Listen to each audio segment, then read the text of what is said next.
प्यारे बच्चों नमस्कार। आज का हमारा टॉपिक है मैट्रिक्स। मैट्रिक्स को समझने के लिए अपन यहाँ पर एक एग्जांपल लेते हैं। जैसे हमारे पास कोई कंपनियां हैं ABC और ये शॉप है आपके पास 1 2 3। ये कोई भी मान लीजिए प्रोडक्ट तैयार करती हैं, जैसे ये पेन बनाती है, ये बैग्स बनाती है, ये बुक्स बनाती है। तो जो ए कंपनी है वो 1 नंबर जो शॉप है उसको 3 पेन देती है। इसी प्रकार इसको ए कंपनी सेकंड नंबर को 5 देती है और इसको 2 देती है। एंड डिमांड के अनुसार इनको ये सप्लाई करती है।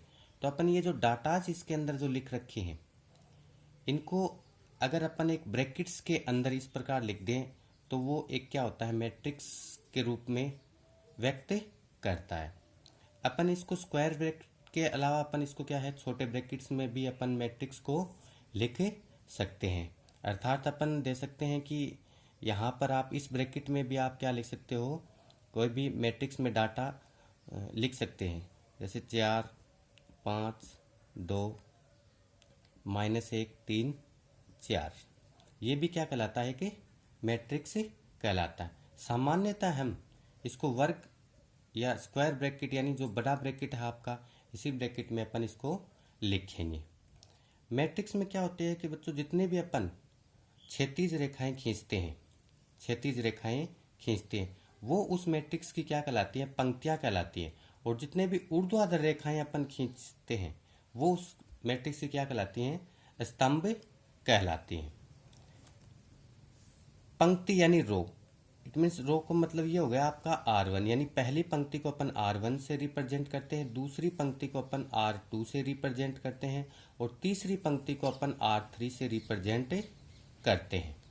इसी प्रकार पहला जो स्तंभ है आपका, इसको अपन C1 से रिप्रेजेंट कर देंगे, इसको C2 से, तीसरे स्तंभ को आप C3 से रिप्रेजेंट कर देंगे। शॉर्ट में अपन इसको R1 R2 R3 and C1 C2 C3 लिखते हैं। अब ये पंक्ति और जो आपके स्तंभ हैं ये कुछ भी हो सकते हैं बच्चों। एक पंक्ति भी हो सकती है, 2 पंक्तियों का भी हो सकता है, ये 3 पंक्तियों के भी हो सकती है। अर्थात कहने का मतलब ये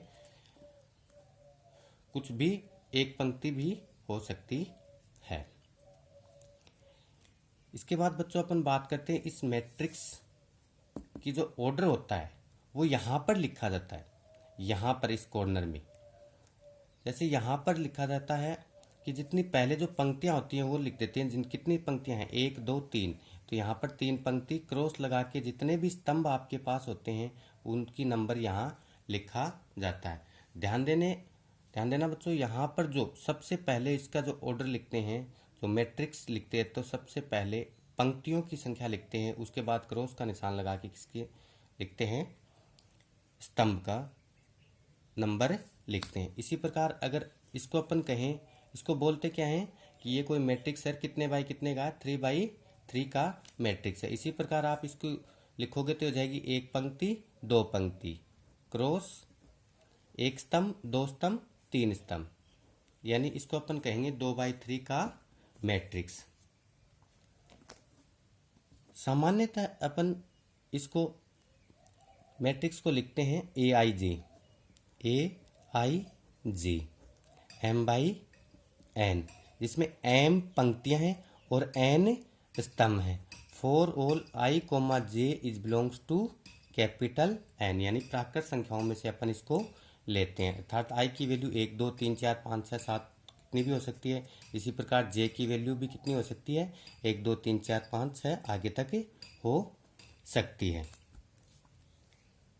इसके बाद अपन पढ़ते हैं मैट्रिक्स की मैंने एक परिभाषा लिख रखी है, वो मैं आपको बता देता हूँ कि इसमें जो M और N, जो M पंक्तियाँ और जो N स्तंभ हैं, उनको सुव्यवस्थित करने का जो तरीका है और इसको आयताकार क्रम विन्यास में लिखना ही क्या कहलाता है कि मैट्रिक्स कहलाता है। तो मैंने डेफिनेशन लिख रखी है मैट्रिक्स की, जब Mn राशियों या संख्याओं का निकाय M पंक्तियों तथा N स्तंभों में आयताकार क्रम विन्यास में होती है तब उसे मैट्रिक्स कहते हैं। जैसे एक मैट्रिक्स मैंने लिख रखा है, मैट्रिक्स 1 2 3 6 5 4 7 8 9। इसमें ये प्रथम पंक्ति हो गई आपकी, ये दूसरी पंक्ति हो गई और ये तीसरी पंक्ति हो गई। इसी प्रकार ये आपका प्रथम स्तंभ हो गया, ये दूसरा स्तंभ हो गया और ये तीसरा स्तंभ हो गया, तो इसको अपन बोलेंगे 3x3 का मैट्रिक्स। इसी प्रकार इसको अपन बोलेंगे 2x3 का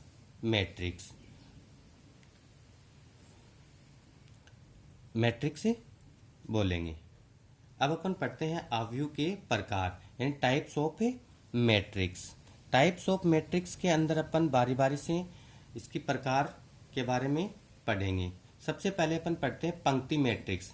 जैसा कि बच्चों इसके नाम से स्पष्ट है, जिसमें केवल एक ही पंक्ति हो, पंक्ति मैट्रिक्स कहलाता है।